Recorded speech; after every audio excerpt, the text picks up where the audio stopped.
একসময় ছিল শুধু জল আর জল। সেই আদিকালের কথা। পশ্চিম দিকে লাল মাটির প্লাইস্টোসিন চত্বর, পূর্ব দিকে দিনারপুর সাতগাঁয়ের পাহাড় শ্রেণী, উত্তর দিকে টার্সিয়ারি যুগের পাহাড়। এই বিশাল করিডর দিয়ে বঙ্গোপসাগরের ঢেউ আছড়ে পড়ত খাসিয়া পর্বতের গায়ে। এর নাম ছিল লোহিত্য সাগর। সে প্রায় 4000 বছর আগের কথা। এই লোহিত্য সাগর অতিক্রম করতে পারেনি মহাভারতের পঞ্চপাণ্ডব। বিশ্ব পর্যটক হিউয়েন সাং এই জলধারা অতিক্রম করতে ব্যর্থ হন। বখতিয়ারের ঘোড়াকেও থামাতে হয়েছিল এখানে এসে। পাণ্ডবরা এখানে আসতে পারেনি বলে এর নাম হয়েছে পাণ্ডবর্জিত অঞ্চল। প্রাকৃতিক পরিবর্তনের মাধ্যমে এই নিষিদ্ধ অঞ্চল কালক্রমে পলি ভরাট হতে শুরু হয়। লোহিত্যের বুকে জেগে উঠে উর্বর চর। চরগুলোতে গজিয়ে উঠে নিবিড় নলখাগড়া, ইকরির বন, কালক্রমে হিজল, তমাল আর করচের বন। বিস্তীর্ণ বিরান অঞ্চল সৃষ্টি হওয়ার পর পর্বতচারী অস্ট্রোমঙ্গোলিয়ান জাতিগোষ্ঠীর লোকজন তাদের পর্বত নিবাস ত্যাগ করে সমতল ভূমিতে নেমে আসে। শিকারী জীবনের পরিবর্তে তারা প্রবেশ করে কৃষিভিত্তিক জীবন ব্যবস্থায়। বহুকাল তারা স্বাচ্ছন্দ্যের সাথে এই এলাকায় বসবাস করেছিল, কিন্তু পরবর্তীকালে জলভাগের চেয়ে স্থলভাগ বৃদ্ধি পেলে পশ্চিম থেকে দলে দলে ভাগ্যান্বেষী মানুষের ব্যাপক অনুপ্রবেশ ঘটে। এদের মধ্যে কোচদের সংখ্যাই ছিল বেশি। এই জন্য কামরূপ বা প্রাগ জ্যোতিষপুর রাজ্যের কোচ রাজার অধীনে প্রতিষ্ঠিত হয় সামন্ত শাসন। হাওর অঞ্চলে প্রথম সভ্য মানুষের আগমন ঘটে একাদশ শতাব্দীর শেষ দিকে। রাজা বল্লাল সেনের শাসনামলে অনন্ত রাম নামক জনৈক ব্রাহ্মণ তার গুরু শ্রীকণ্ঠকে সঙ্গে নিয়ে লোহিত্য পাড়ি দিয়ে অষ্টগ্রামের কাস্তল গ্রামে বসতি স্থাপন করেছিলেন। পরবর্তী সময়ে খুব দ্রুত হাওর অঞ্চলে জনসংখ্যা বৃদ্ধি পেতে থাকে।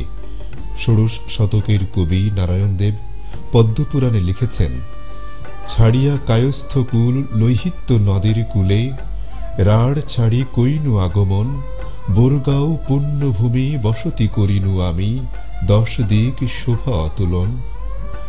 আকবরের আমলে তার রাজস্ব মন্ত্রী রাজা টুডুরমল বাংলাকে কয়েকটি সরকারে ভাগ করেন। এই মহলের অন্যতম মহল ছিল শায়র জলকর মহল। এই শায়র শব্দটি থেকে পরবর্তীকালে হাওর নামের উৎপত্তি হয়। ভাটি রাজ্যের জমিদার ঈশা খান মোগলদের সাথে সন্ধির মাধ্যমে 22টি পরগনার মালিকানা লাভ করলে এই শায়র জলকর মহলটি পরগনা জোয়ানশাহী নামে পরিচিতি লাভ করে। এই সমাজ ব্যবস্থা ছিল সম্পূর্ণ অরাজনৈতিক এবং অসাম্প্রদায়িক।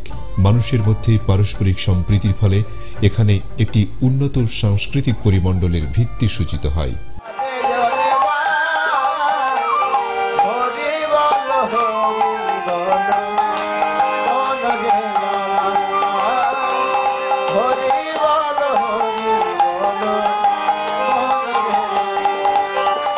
হিন্দু মুসলমানের যে সাম্প্রদায়িক সম্প্রীতি, এটা এই অঞ্চলে দৃঢ়ভাবে মানুষের হৃদয়ে প্রতিষ্ঠিত আছে। আমরা হিন্দু মুসলমান মিলে এই আওয়ার অঞ্চলের সাম্প্রদায়িক সম্প্রীতিতে বিভিন্ন ধর্মীয় উৎসব পালিত হচ্ছে।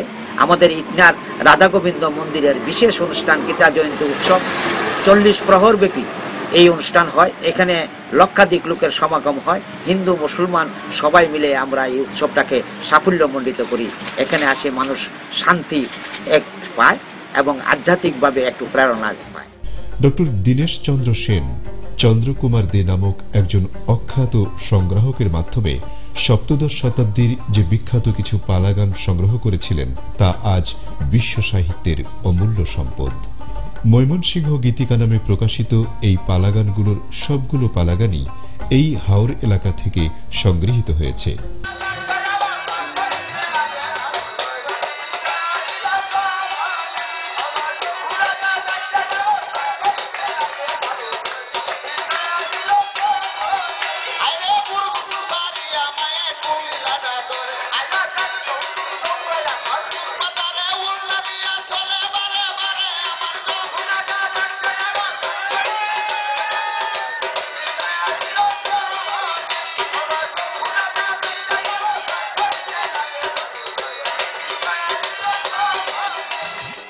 মলুয়ার আড়ালিয়া গ্রাম মহুয়া সুন্দরীর ধনু নদীর তীরে কাঞ্চনপুর, বৈরাগীর ভিটা, দিঘলহাটি, নদের চাঁদের ঠাকুর ভিটা, বামনকান্দা, দেওয়ানা মদিনার কাজলকান্দা, উলুকান্দা এসবই এখন হাওরের অবহেলিত গ্রাম।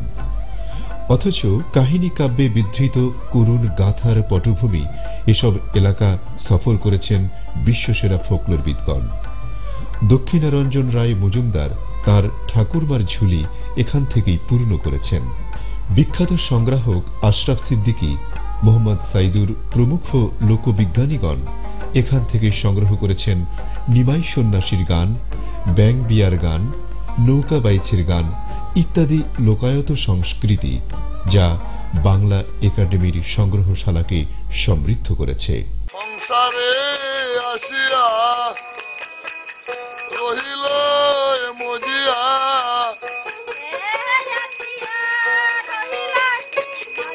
একবার সংসারে আসিও রহিল মজিয়া,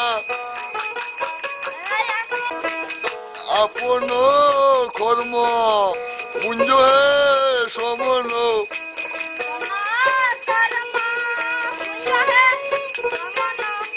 কহে নলুচন দাস। বর্ষায় হাওরের এইরূপ আদিকালের লৌহিত্য সাগরেরই প্রতিচ্ছবি। চারিদিকে বিক্ষিপ্ত গ্রামগুলো দেখলে দ্বীপের মতোই মনে হয়। বাউল সম্রাট শাহ আব্দুল করিমের কালনির ঢেউ উকিল মুন্সির আষাঢ় মাসের ভাসান পানিতে এখন একাকার হয়ে রয়েছে। তাই তো ত্রয়োদশ শতাব্দীর বিশ্ব পর্যটক ইবনে বতুতা এখানকার বিবরণ দিয়েছেন, the villages like a small island floating on a vest ocean of the water. এই শান্ত সাগরের নিচে লুকিয়ে আছে যমজ দুবন, ধনু এবং সুরমা নদী। 1764 খ্রিস্টাব্দে ইংরেজ সার্ভেয়ার জেমস রেনেল সর্বপ্রথম তার মানচিত্রে এই নদীর গতিপথ তুলে ধরেন। তবে রেনেলের মানচিত্রের সাথে বর্তমানে নদীটির কোনো মিল নেই, কারণ এই নদীর বেশ কটি বাঁক কেটে সোজা করে দেওয়া হয়েছে। বরাক উপত্যকায় জন্মপ্রাপ্ত বরাক নদী বাংলাদেশে প্রবেশ করার পর সুরমা ও কুশিয়ারায় বিভক্ত হয়। তার সাথে যুক্ত হয়েছে মেঘালয় থেকে উৎপন্ন জাদুকাটা ও ধুমালিয়া নদী। এরপর ধনু নামে এই নদী আঁকাবাঁকা পথ পরিক্রমা শেষে মেঘনায় এসে আত্মবিসর্জন দিয়েছে। মাটির উপর জলের বসতি, জলের উপর ঢেউ, ঢেউয়ের সাথে পবনের পিরিতি, নগরে জানে না কেউ। ঢেউয়ের সাথে পবনের পিরিতি যে কি ভয়াবহ আকার ধারণ করে তা একমাত্র এই হাওরবাসী জানে। কারণ সহস্র তরঙ্গ যখন উদ্যত ফনা বিস্তার করে তার বাস্তুভিটা ধ্বংস করতে চায়, তখন সামান্য খড়কুটা আর বুকের পাঁজর দিয়ে তার মোকাবেলা করতে হয়।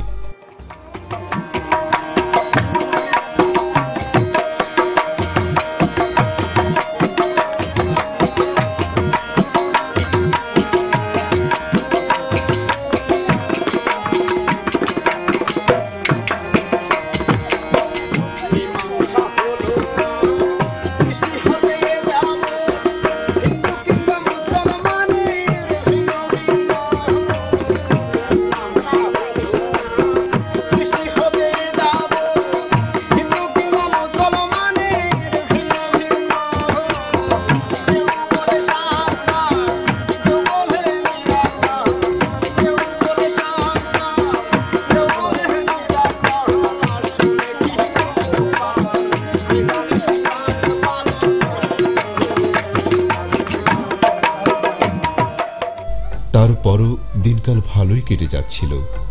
গোলা ভরা ধান, গোয়াল ভরা গরু, পুকুর ভরা মাছ, গলা ভরা গান ঠিকই ছিল। বর্ষার শুরুতেই অবস্থাপন্ন লোকেরা নির্মাণ করত দৌড়ের নাও। 60 থেকে 70 হাত লম্বা কি বাহারই না ছিল সেই নৌকা। 40-এর দশকে এরকম কিছু বিখ্যাত নৌকার পরিচয় ছিল। ঘাগড়ার কালার বাপের নাও, লাইম পাশার নাদু ব্যাপারীর নাও, দিল্লির আখড়ার নাও, ছিল্লির পৌদ্দার মার নাও, ইটনার নিদান মিয়ার নাও ইত্যাদি। চিরদিন কারো সমান নাহি যায়। হাওর জনপদের মানুষের ভাগ্যেও বারবার ঘটেছে নানা বিপর্যয়। পরপর দুটি মন্বন্তর, 1306 ভূমিকম্প, 1326 বাংলার আশ্বিনের ঝড়, দুটি বিশ্বযুদ্ধ, বন্যা এবং খরায় বারবার বিপর্যস্ত করেছে মানুষকে। আমার বয়স বোধহয় 90-95 বয়স। দেখছি না যে এইরকম যে দুর্যোগ, এইরকম সময়ে যে পানি আসে কিন্তু সময় নেই।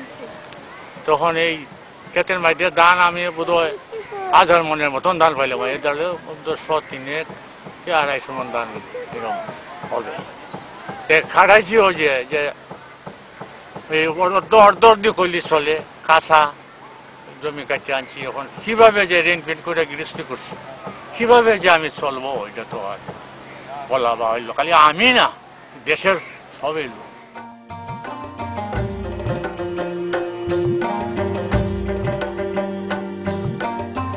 আনন্দপুর দিন পারিছি অন্তপুর অত্যাচার অনাচার করতেছে। আমরা জলদি বাস করতাম পারি না, এরা লাগে এরা তো খুব যুদ্ধ হলে নদী টদি নিয়ে যেতেছে। আমরা নদী বাস করতাম, এই নামটা দিতেছে না। মনে করেন আগে যেভাবে আমরা পুণ্যম সামান্য চলছি, অনেকভাবে ওরা মানে না। তারপরে মনে করুন যে দলীয় যারা আছে আমরা খুব অত্যাচার অনাচার করতেছি। জাতিগত ব্যবসা বলতে খুব কষ্ট ভোগ আমরা করতেছি। মনে করুন যে এরা যেভাবে আমরা অত্যাচার অনাচার করতেছি, এর কারণে আমরা অনেক কষ্ট ভোগ করতেছি। বহু উত্থান পতনের পর 60-এর দশকে হাওরের মানুষের কাছে আরেকটি সম্ভাবনার দ্বারোদ্ঘাটন হয়। ফিলিপাইনের ধান গবেষণা ইনস্টিটিউট উদ্ভাবন করে উচ্চ ফলনশীল ধান ইরি। সুজলা সুফলা শস্য শ্যামলা হাওরের সুবর্ণ ইতিহাস এখান থেকেই শুরু। সেই ধারাবাহিকতায় হাওর জনপদ বর্তমানে বাংলাদেশের অন্যতম শস্য ভাণ্ডার।